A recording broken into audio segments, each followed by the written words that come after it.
Welcome to Important Updates, your trusted source for breaking headlines, global insights, and sharp analysis from around the world. If you're new here, don't forget to hit that subscribe button so you never miss an update. Everybody is looking for the next global manufacturing powerhouse. But what happens when a billion-dollar dream falls apart? Picture this: a flashy press conference, cameras flashing, executives in sharp suits, and a giant check that promises to change the game. The air is electric with excitement, and the world's media is watching as two corporate giants make a billion-dollar promise.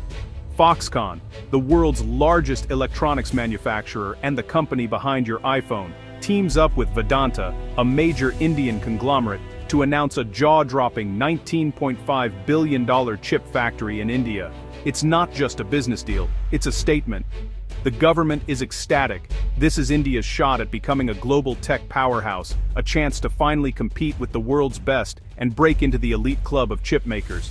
For decades, the world's gadgets, phones, laptops, and more, were made elsewhere, mostly in China, where factories run like clockwork and supply chains are legendary. This deal was supposed to change that, putting India on the map as a serious player in high-tech manufacturing. The dream? Thousands of new jobs, a leap into advanced technology, and a new era for India's economy. It was a vision that inspired hope across the country, from students to seasoned engineers. But just a year later, the excitement faded. Foxconn quietly walked away. The deal collapsed, leaving everyone stunned. The $19.5 billion dream, gone in an instant, leaving behind only empty promises and abandoned plans. It was a shock, like planning a huge wedding, sending out the invitations, and then the groom vanishes at the last minute. The sense of loss was palpable.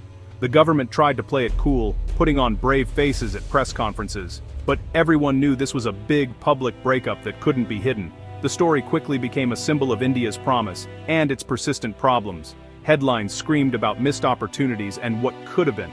On paper, India has everything: a massive young population, an eager government, and a hunger to grow.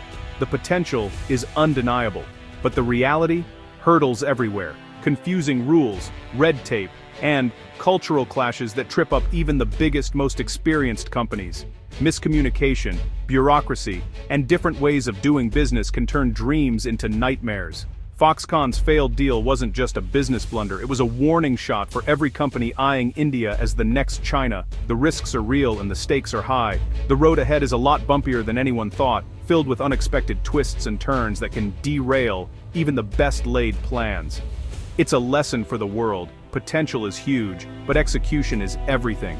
Ambition alone isn't enough. India wants to be the world's next factory, the new workshop of the world. But as this story shows, it's not that simple. The world is watching closely. Can India deliver on its promise, or will more billion-dollar dreams fizzle out before they even begin? This is the story of why making things in India is so hard, and why, despite all the setbacks, everyone still wants to try. The hope is still alive. Let's dig deeper and find out what really happened behind closed doors, and what lessons can be learned for the future, and what it means for the future of global manufacturing, because the next chapter is just beginning. For decades, Made in China was stamped on nearly everything you could buy, from electronics to clothes to toys. It became a symbol of global manufacturing dominance. China had cheap labor, lightning-fast infrastructure, and a supply chain like no other. Its factories ran around the clock, powered by a workforce that seemed endless and a government focused on growth. Companies from all over the world flocked there. It was efficient, cheap, and reliable. For years, China was the go-to place for making almost anything at scale. But things changed. Costs rose, workers demanded more, and the trade war with the US made China risky. Suddenly, the old model didn't look so safe. Then COVID hit. Lockdowns shut factories, clogged ports, and broke supply chains. The world saw just how fragile relying on one country could be. Suddenly, relying on China alone felt dangerous. Companies realized they needed to rethink their strategies to survive. Companies needed a backup plan. They started searching for alternatives, looking for ways to diversify their manufacturing. Enter the China Plus One strategy. Keep China, but add another country to spread the risk. It was a way to balance efficiency with security. Vietnam, Mexico, and others got a look. But India stood out for its size and potential. Its growing economy and young population made it a serious contender. India offered a massive workforce and a huge market. For global companies, it was a chance to tap into new growth and reduce risk. The world's biggest companies started asking, could India be the next big thing? Could it really take China's place as the world's factory? The search for a new manufacturing hub was on. Every country wanted a piece of the action, but India was determined to stand out. But moving out of China isn't easy. Decades of investment, expertise, and supply chains can't be replaced overnight. The world needed a plan B, and India was ready to make its pitch. The government rolled out incentives and reforms to attract global giants. The question, could India really deliver what China did? Could it match China's speed, scale, and reliability? That's what everyone wanted to find out.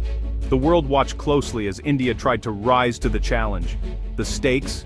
Billions of dollars, and the future of global manufacturing. Whoever wins this race could shape the world economy for decades. Let's see how India tried to seize the moment, and whether it could truly become the world's next manufacturing powerhouse. India saw its chance and rolled out the red carpet. The Make in India campaign launched, promising the world come build here. The pitch, a young, massive workforce and a billion-strong market. Labor costs were low, and the government offered juicy incentives. Tax breaks, cash bonuses, and help cutting through red tape. The PLI scheme paid companies to manufacture in India. For giants like Foxconn and Samsung, it was a tempting offer. Plus, India's democracy felt safer for Western companies than China's one-party rule. On paper, India looked perfect. Cheap labor, big market, and a stable system. The world listened. The stage was set.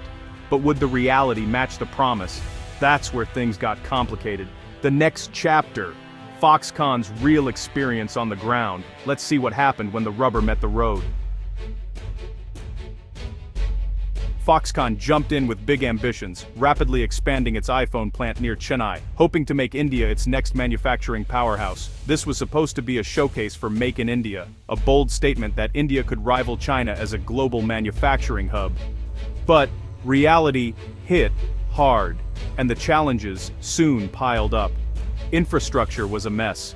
Unreliable power cuts, narrow, congested roads, and endless paperwork just to secure land and permits.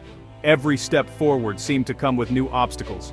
Everything moved slower and cost more than Foxconn's leaders had ever expected. Delays became the norm, and efficiency suffered. Then came labor trouble. Hundreds of women workers fell ill with food poisoning in overcrowded dorms, highlighting poor living conditions and sparking outrage. Protests erupted almost overnight.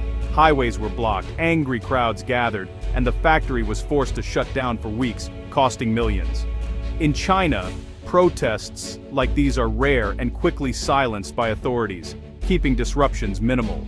But in India, workers have rights, and they're not afraid to use them. Unions are vocal, and grievances are taken seriously. Foxconn soon realized you can't just copy-paste the China model onto India. The environment is completely different. Local laws, powerful unions, and a culture of public accountability changed the game, forcing Foxconn to rethink its entire approach.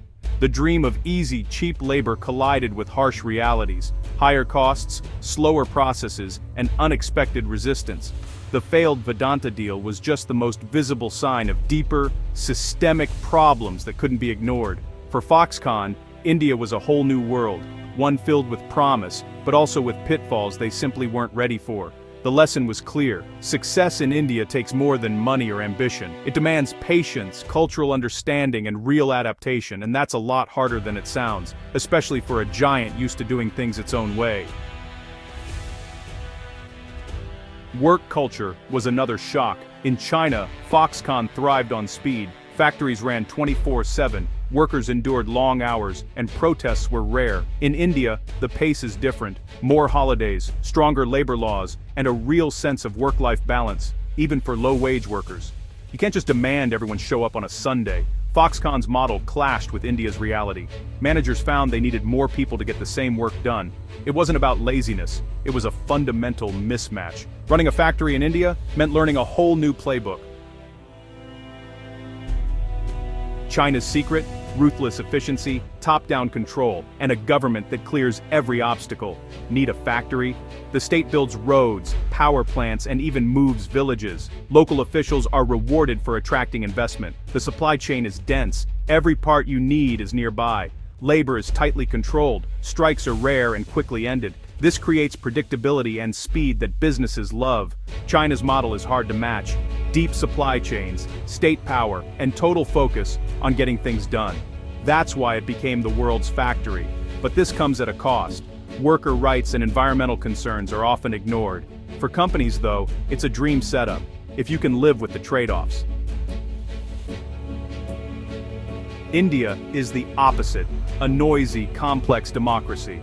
Power is split between the central and state governments, each with its own rules. Building a factory means navigating endless permits, land disputes, and local politics. Land acquisition is a nightmare. One farmer can hold up $1 billion project for years. Bureaucracy is legendary. Dozens of forms, departments, and delays. The government is trying to streamline things, but progress is slow. In India, everyone has a voice. Environmental groups, local communities, opposition parties. Protests and court cases can derail projects overnight. It's healthy for democracy, but tough for business. Companies face uncertainty at every turn.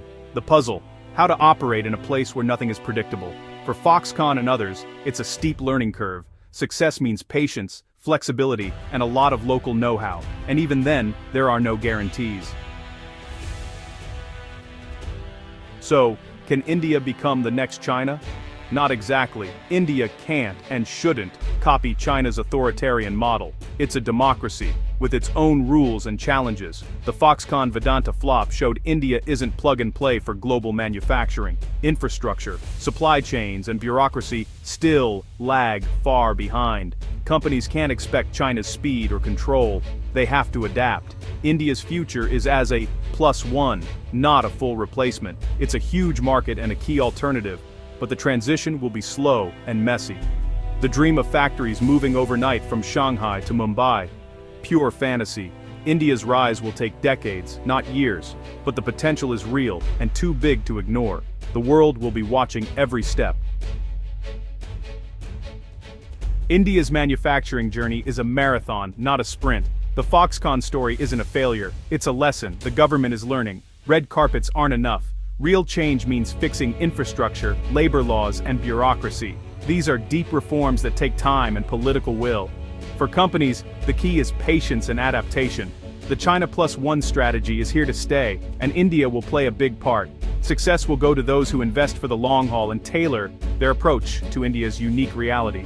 India's path will be chaotic, democratic, and slow, but it's happening. The country won't replace China overnight, but it's becoming a pillar of the global economy. There will be more protests, more debates, and more deals that fall apart. But beneath the chaos, a transformation is underway. India's story is just beginning, and the world can't afford to look away.